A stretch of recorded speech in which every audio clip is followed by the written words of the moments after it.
La mobilisation, elle est légitime en démocratie. Elle est légitime et en démocratie, la légitimité réelle, elle procède de l'élection. Aujourd'hui, nous avons été élus sur un programme. Il y a eu 4 tours d'élection, 2 tours à l'élection présidentielle. Et pour ceux qui aimeraient considérer, parce qu'on l'entend parfois, qu'Emmanuel Macron n'aurait été élu que comme rempart au Front National, il y a eu ensuite 2 tours aux élections législatives qui ont donné une majorité très nette sur un programme très clair.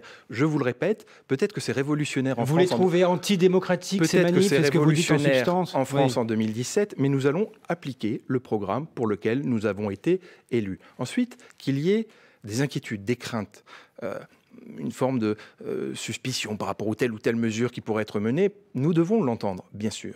Ça a été d'abord l'objet de la concertation. Mais très pour longue. vous, c'est excessif de voir toutes ces manifestations qui vont se succéder? Il n'y a jamais de manifestation excessive, sauf lorsqu'elle déborde du cadre démocratique. Et évidemment, il faut toujours appeler au respect de l'ordre public, au respect...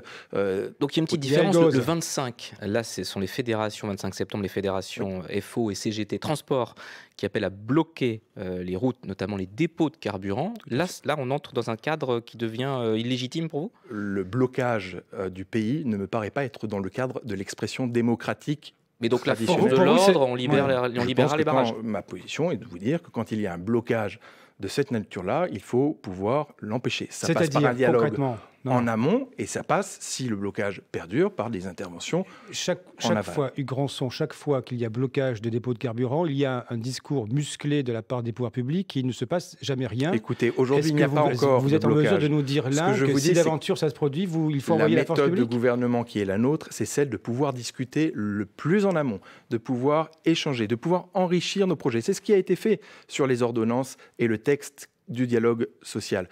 Il y a eu une méthode qui a été d'ailleurs saluée par toutes les organisations syndicales, même celles qui sont aujourd'hui dans la rue. Sur la question, en effet, des blocages que vous évoquez, nous avons encore, par rapport au 25 septembre, beaucoup de temps pour pouvoir aborder avec eux les sujets. On est dans le temps de la discussion.